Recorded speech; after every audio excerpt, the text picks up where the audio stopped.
आज मुख्यमंत्री आलेले होते, त्यांनी मराठा समाजाने सहकार्याची भूमिका घेतली पाहिजे अशा प्रकारचा एक म्हणलेला आहे आणि कायद्याच्या चौकटीत टिकेल असं आरक्षण आपण देऊ असं प्रकारे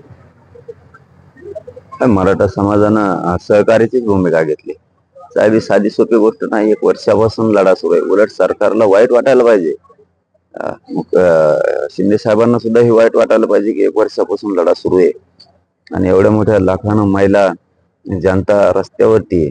त्यांना ही गोष्ट वाईट वाटायला पाहिजे आणि मराठा समाजाचं ओबीसीला आरक्षण तातडीनं दिलं पाहिजे. कारण ते चौकटीत टिकणार आहे. मराठा आणि कुणबी 83 क्रमांकाला एकच, त्याची फक्त अंमलबजावणी करायची. कारण ते चौकटीत बसतंय कायद्याच्या, टिकणारं पण हे आणि मराठ्यांचं हक्काचं पण हे. बाकीच्या जाती नसून सुद्धा ओबीसी आरक्षणात गेल्या 350-400 जाती. मराठा पहिल्यापासून 83 क्रमांकाला. मग मराठ्यांची पोटजात कुणबी होती ना, बाकीच्या पोटजाती उपजाती म्हणून आरक्षणात चालल्यात, मराठ्यांची का जात नाही? 83 क्रमांकाला आम्ही असून सुद्धा अंमलबजावणी करायची. तरी पण तुम्ही सहकार्य आता याच्यापेक्षा किती करायचं? फडणवीस साहेब काम करू देत नाहीयेत बाकीच्यांना.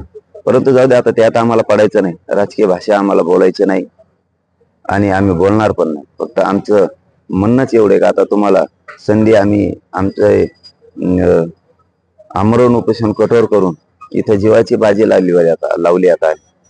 आमचा हा खूप खडतर प्रवास आहे. आता आमरण उपोषण म्हणजे माझ्या समाजाचे लेकरं मोठे व्हावेत म्हणून पुन्हा सुरू केले आणि आम्ही सरकारला संधी दिली. मला माझ्या समाजाला राजकारणात नाही जायचं. आमच्या सगळ्या मागण्याची अंमलबजावणी करा.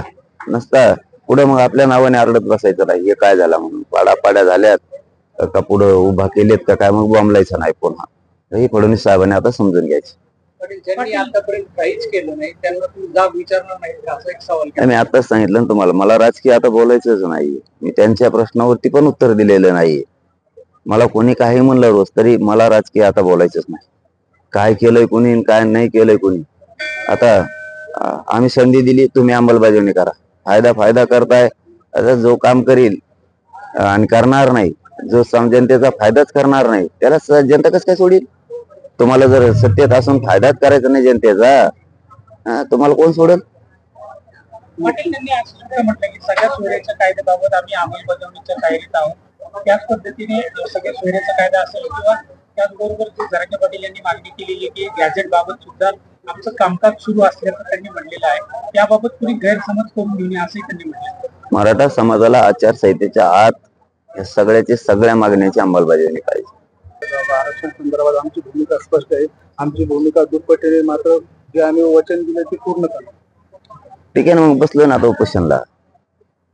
समाजाला दिसतंय कोण करतंय कोण नाही करत. तुम्ही समाजाच्या सगळ्या मागण्या द्या, समाजाचा फायदा करा. समाज उघड्या डोळ्याने बघतोय समाजाचा फायदा कोणी केला. आम्ही तुम्हाला संधी दिली. आता आम्हाला राजकारणात जायचं नाही. मला नाही, माझ्या समाजाला नाही.